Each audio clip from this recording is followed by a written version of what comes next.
Welcome to this episode of Author Decade. I'm Travis Davis, your host.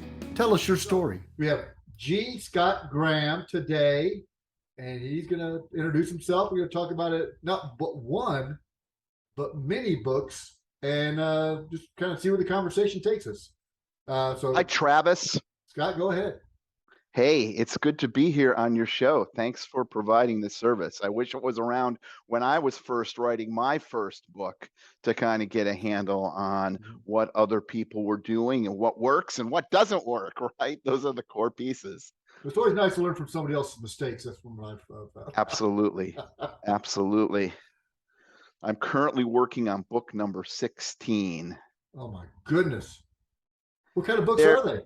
So my books, and I have to tell you, I checked out your book on Amazon and website. I'm so impressed. And this is true for other folks that are here that are fiction writers, people that are writing a story. That is a skill that's on my bucket list to get that skill. I'm working on that skill. Me too. Right. It's all a work on progress, except for people like, Ludlum, Clancy, right, Kessler, stuff like that. Right. Yeah. But my books are of a nonfiction variety, meant to be a resource for what folks need that might be looking for information. And it's not all of them are in print. I'm working to get more of them in print. It's kind of a business decision, but here we go. Ready? There's a book on marijuana legalization.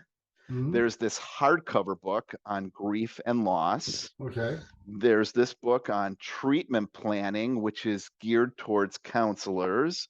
There's this book on time management. There's this book on growing a plant called Good King Henry, which is and using it. There's recipes in this book on how to not just garden the plant, but make food with the plant. Like a spice or something, or looks like a Beifus in German. They call it like Beifus. You got to buy the book, Travis. You just got to buy the book. No, it is. See, I'm kind of lazy as I've gotten older. And so I really like plants that are perennial and continue to serve. So like asparagus is one of my favorite vegetables, because once it gets going, you've got a ton of vegetables that come up every year. Well, this is a short way to think about this is perennial spinach. So if you like spinach and you hate having to plant it every year, this is the plant to grow. And once it grows, it's like a weed. And then we have this book. This is a fitness book. This is the basic idea behind this book is that if you're overweight and you're really struggling and you're thinking of joining a gym, get rid of your riding lawnmower. You would not believe how many people who have postage-sized plots of land have a riding lawnmower and they're overweight. And mow your grass. And if we only did those things that we used to do, now I don't even have to get up when I want to change the television station, because I just say that person that rhymes with I don't want to say her name because then she's going to go off and change the lights and other stuff. But I say that name and I don't even have to change the television I'm gonna say it begins with an S. So yes. Here's a book on bucket list. I have a workbook that goes with the book. And then here's a book called Androphile Pride. This is just a few of the books that I've written in the last, 7 years. 7 years? Yeah. Wow. So what motivated you? My goal is to write 100 books before I die. I never even had a goal of writing a book. I never even had a goal of writing a book either. But once I wrote the first one, I'm like, oh, that wasn't so bad. It's kind of like, it's a quest. So you're on a quest. I am on a quest. That's one of my, so I'm working on my 16th. Once I finish that, I will have 84 more to go. How do you pick the category or the title or what to put in the book? How do you decide what you want to write a book about? So again, these are like non-fiction-y type books. Right. So if I am doing some research on something, or I'm thinking about something and I'm like, and I can't find the answer in my life. Right. That's how the good King Henry. I mean, that's just what I'm like, I cannot find any. Is there no information on this plant? I really want to grow this plant, but I don't even know how to cook it. And I don't even know what to do or this or that. Never even heard of it. And I'm Googling around, looking around. There's not even a single book. And so then as I'm gathering the information, I'm like, maybe a book would be a good thing to write about this. That's why I grew this little beard, because I was doing that. And now I can actually do it. It makes me look smart, but it's a good deception. It does. And then the other piece is that, and that comes to play is that if I have a strong opinion on something, or I see a piece that's just lacking, I write about it. So that's different than a lot of other folks, because I'm kind of approaching this from a needs perspective, from a business perspective, as opposed to this is who I am and what I do perspective. Like there's a lot of coaches out there. I'm a business and career coach. And there's a lot of coaches out there who write coaching books, right? They're all about, the 1 minute coach, this thing, best life, 7-minute meeting, stuff like right. that. This is the only coaching book really I've written that's out there about your bucket list. All the other books are driven from a business perspective. The analogy would be if you wanted to open up a restaurant, if you're Italian, right? My name is, I'm going to offend some Italian person watching this. My name is, Giuseppe Linguini. But and I want to hurt in the filming of this. Yeah, right. If I'm really good at pizza, and there are, that's my Italian heritage, and I want to grow, and people like, you make the best pizza, but there's 10 pizza restaurants in town already. It's silly to open up another pizza restaurant, unless I'm so confident that my pizza restaurant is going to crush all the other ones. I want to open up an Indian restaurant because there's no Indian restaurants in town. And so one of the things I do that, if I'm looking at writing a book, is see what else is out there in terms of competition, in terms of books. And, I encourage my clients. I have a number of coaching clients who have ended up writing books that are crushing. One of them is crushing the market. Crushing the market. He wrote a book on electrical codes and troubleshooting for people who are licensed electricians, troubleshooting that. And one of his books is on knob and tube wiring. Like people think, I got to write I have to be broad because who am I going to attract, right? But if you're like really strong, I mean, he's making enough money he could send his kids to school. Book almost a book or two sale every single day. It's amazing. Well, I used to walk my kids to school. We were in the same grade. That's great. But so you look at a problem, and you see if there's anything out there that can help other people, because there's probably somebody else in the same predicament, and you decide to write something that they can use to overcome their problem or help them achieve what they want to achieve in life.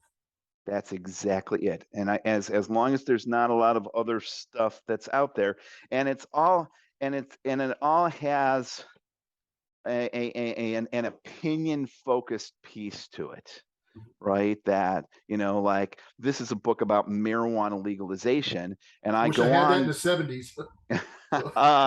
I go on in this book to talk about what a nightmare our current efforts around, because we're moving so fast. I'm not against marijuana legalization, but we're moving so fast with it that we're not even thinking about the ramifications 5 years from. Everybody's got dollar signs in their tax dollar signs in their mind's eye. The quick gratification society. Yes. Yeah.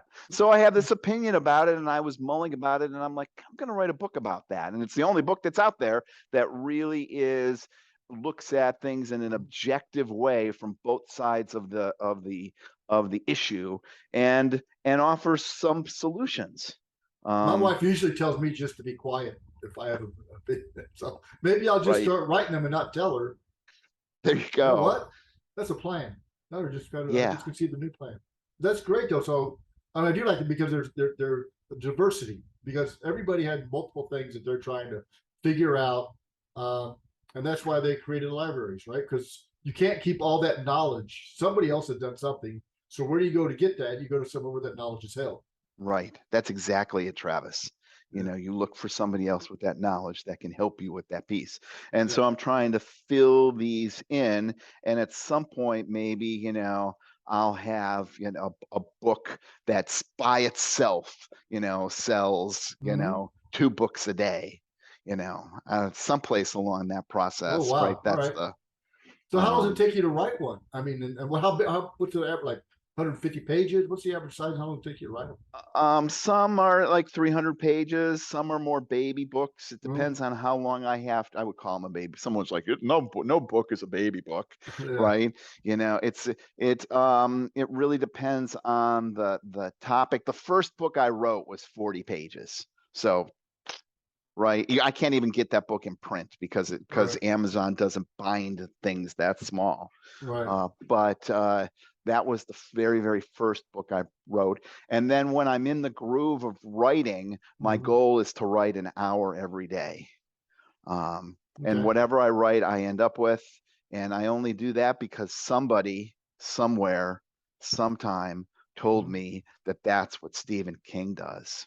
Now, I don't know if that's what Stephen King does. I have no idea. But Hemingway only used to write 500 words a day because he was such a perfectionist. That's all he could get out a day, 500 words. Oh, wow. Yeah. Maybe should I be more like Hemingway, or should I be more like Stephen King? You could be a mix. Right. I think I'm write for an hour until you get to 500. I think I'm more like Charlie Brown. If Charlie Brown wrote a book, I would be Charlie Brown. So you write those? Have you ever thought about writing a fiction novel or anything else? I have a goal of writing a mystery novel. Now that's really interesting, isn't it? Because I'm not starting off with just some story, right? You really have to, think through the structure of the mystery novel, figure out the clues, figure out building up to, a crisis. How does that handle? And suddenly you discover it's the butler, right? and not Professor Mustard or whatever. Exactly. You're like, oh, that would be a good cutting edge piece for me to start and work on. Because you're basically writing a mystery book. You're just writing it in reverse right now. Yeah. Yes. Right. That's a great way to look at that. So you're already doing that. So that's amazing. I mean, writing that many books in a relatively short amount of time is pretty impressive, and wanting to do more of it. See, that where a lot of people write a book or two, like, oh, I'm done. I can't, I don't have any more ideas. But you always have ideas. I have so many ideas. They're just, I have so much to say. Now, the interesting thing is that I have started a number of books that have completely fizzled out. Because if it starts, and I only just discovered this in the last couple of years, if it starts to feel like a book report for a college class or a thesis for a doctorate degree, I'm like, it just goes right out. It's hard to write. If you find it hard to write about what you want to say, then it may not be what you want to write about. Maybe look at something else to write or utilize that or whatever, but think of something else. That's the way I kind of look at it.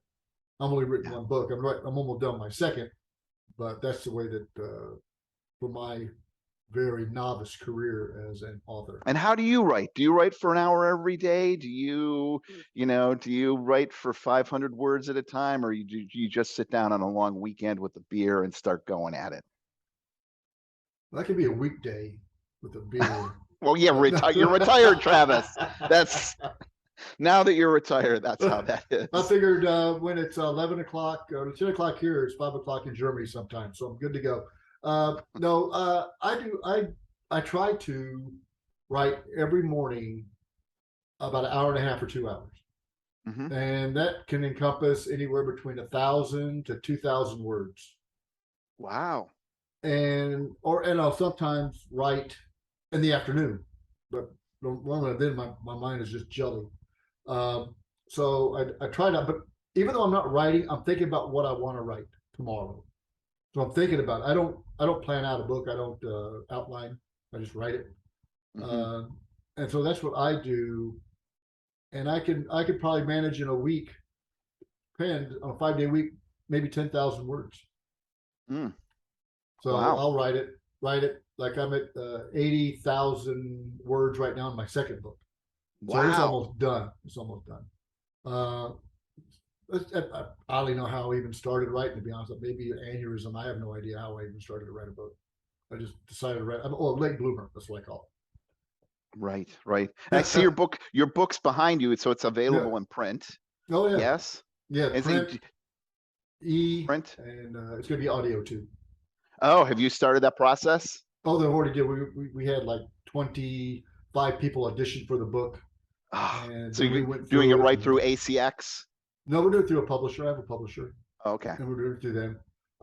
So yeah, so it's already out and about. Been out since the 30th of August. So That's relatively new. brilliant. Yeah, Brilliant. so I enjoy it, and what I really enjoy is I get to talk to people like you who have done it, and you take nuggets from everybody, right? Everybody has a gem or a nugget that they share, and they don't even know that they have it. And Right. That's very true. so you take that and you can build upon that and add your own little nuggets and gems, and then finally you have some kind of a plan to work off of. Right. So that's the kind of way that I look at it, from a business perspective, or uh, from writing, or Hmm. personal, or Hmm. whatever. That's why I kind of look at it like that. Right. Nice. Nice. Yeah, the reason I asked about ACX, especially for you Mm-hmm. other authors that are out there, Mm-hmm. that is a brilliant way to. I've made more money through Audible Mm-hmm. than I wouldn't have guessed it. I'm making more money through Audible than I am through print and ebooks, And I because think people that's going to just come like to up. listen to that. Yeah. I think the pandemic. Folks were audio. They're driving to work, getting traffic jammed. Right? You don't want to hear the same crap on Right. radio Right. all the time, right? So you sit down, listen to somebody's story. And with the pandemic, everybody's at home, so I think probably print or ebook probably thrived a little bit. But now people are getting back to work and getting back in those traffic jams. I think the audio books are going to become back into play, because taking a walk, you can listen to an audio book, or Right. driving your Right. car or whatever, you can listen to that audio book. I think that's important. Yeah. And in Travis, you talked about auditions. Like you really do audition people to do your audiobook, and you can specify, do you Mm-hmm. want a young girl from the antebellum South to read? Exactly. And there's a person out there who's a young girl with a y'all accent that Yeah. can read your book Yeah. for you. Or Yeah. do you want an 80-year-old British guy to read it? And these aren't how these people really Mm-hmm. are, but their voice characteristics Yeah. fill Well, those bills. how we picked the narrator for ours is I narrowed it down to about five, me and my wife, and then I asked my son, who uh, works in the field that is kind of referenced in the book, and he goes, "That's just the way that people talk at work." I'm going, "Okay, this is the guy that's going to do it." So that's how we kind of come up with that kind of collaborative Wow. effort. Even though my son's never read the book, never not no contribution at all, but I wanted to get his intake on the audio portion of it. Right. Wow. Yeah. Very cool. So you do, and you're also a business coach, and Yes. based on your coaching of other business folks, they've written books.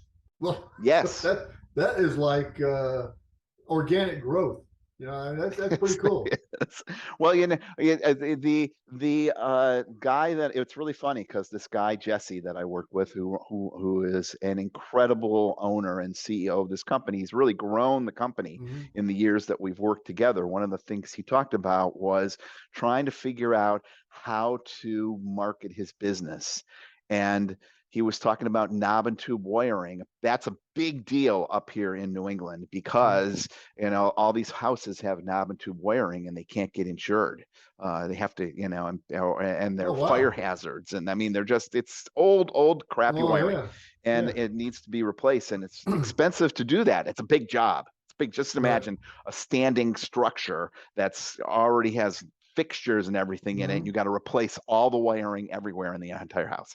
And so his first book was a homeowner's guide to knob and tube wiring. And he really wrote that as a place to market his expertise in the greater Boston metropolitan area. And it grew so much that he was like getting offers from people to come fly a crew out to Michigan to replace. Oh, because they had the same problem. Because they got the same problem. And there's not a lot of people. There might be a lot of people out there that replace it. But interestingly enough, if you write a book, you suddenly are an expert.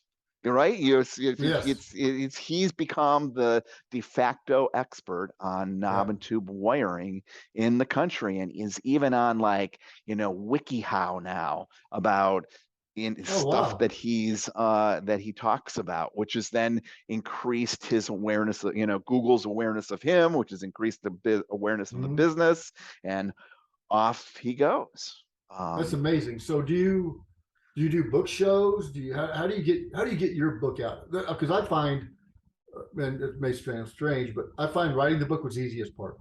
It's marketing the book, getting your name out there. To me, that's the challenge. Oh, marketing the book's the easiest part. How's that? Listen, you should write a book on that. I should write a book on that. I'm gonna write that down. That'd be a good little piece to Just have. Write how to market a book. You wouldn't have to put anything in it. People will buy it. That's it.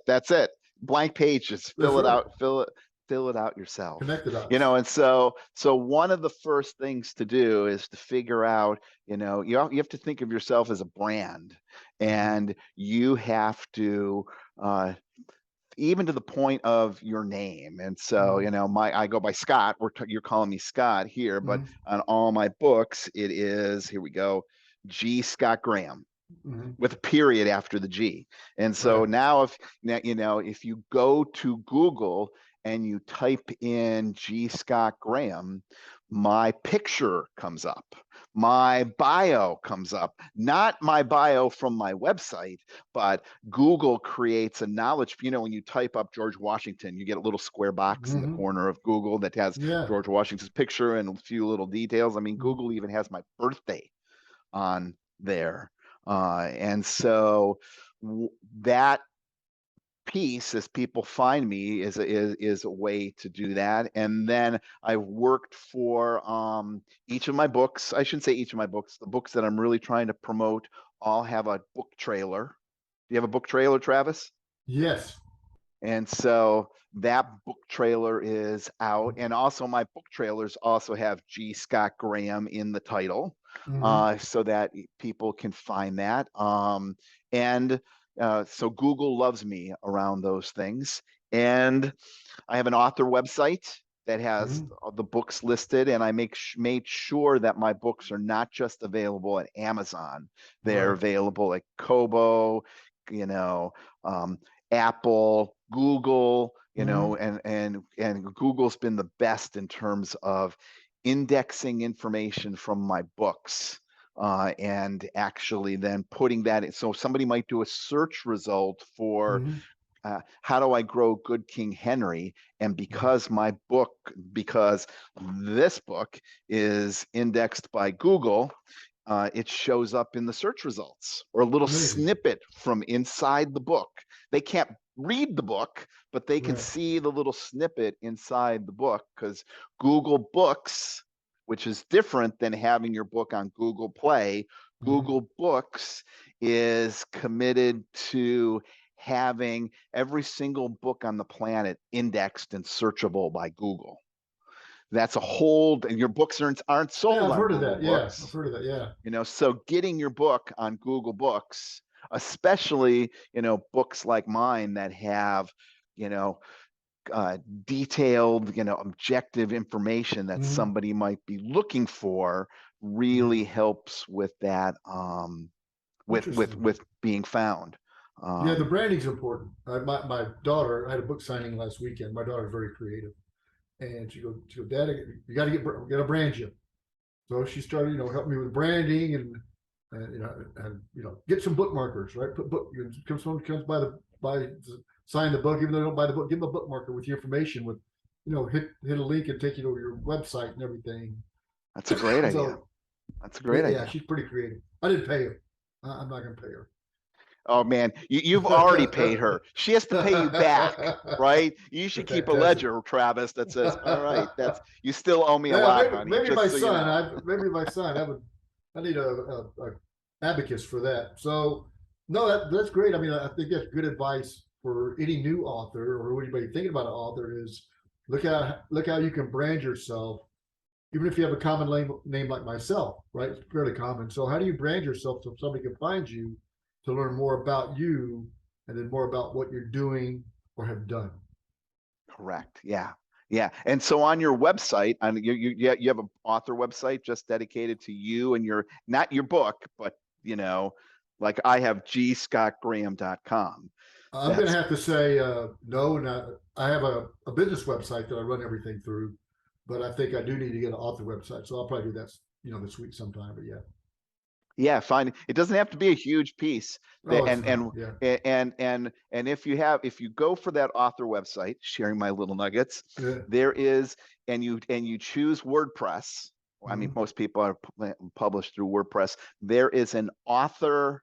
I'm not getting paid for this. There is an author template that you can add into WordPress so you can put your book in. It makes it like a no-brainer, and it puts your picture of your book, description of your book, reviews for your book, and then all the places that you can buy it. So someone can go on your website, and it's a really nice template for putting your books out there. And that's a good idea. Yeah, I'm retired. I can do it, so I can do whatever I want to do today. As long as I have my honey-do stuff done.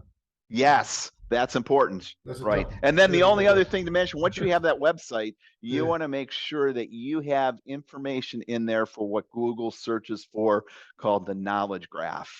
So on my website, I have my name. I have names that I'm also known as, because my, G. Scott Graham is my book name, but my full name is Gregory Scott Graham Stevens. It's a really long name. And so that's in there because you want Google to say, this is the site about Travis. Right. This site about Travis is linking to this Facebook page. That page must also be about Travis. And then Google starts to populate things up in this magical kind of way. Cool. Good thing it's recorded. Yeah. That's awesome. I mean, it's been a pleasure talking to you today. I learned a lot. Oh, good. I was a little worried because I was like, oh my gosh, I haven't written a story. And he's going to ask me about how I come up with stories. And I'm like, I don't have anything to offer. No, so folks around my age, you can learn more. So it's never too late. So no, it's great. I mean, so tell everybody where they can reach you at, where your books are at. Easy peasy. All you have to do is Google G. Scott Graham, and Google will feed that up, or you just go without the period and the spaces to gscottgraham.com. That's my main website for my author stuff, and everything is linked from there. Everything. Well, awesome, great. I mean, I can't wait to read the other ones. You seem like you got a few in the hopper there. That's great. I do. And the way that you're doing it is, not only helping yourself, but you're helping people that you coach, because you're coaching by proxy. So she was I never thought about that. Yes. That's a great way to do it. So I appreciate it. Scott, again, G. Scott Graham, go out and check him out. Check out some of his books. Pretty eclectic, different things he's talking about. So something's got to strike your fancy. So enjoy. And if it doesn't strike you now, it will strike you at some point. He'll have one. He'll get one.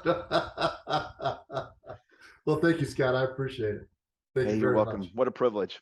Bye-bye. Thank you. Bye. Thank you for listening to Author Eke. There'll be another episode next week. Please stop by and start your own story. We can't wait to hear it.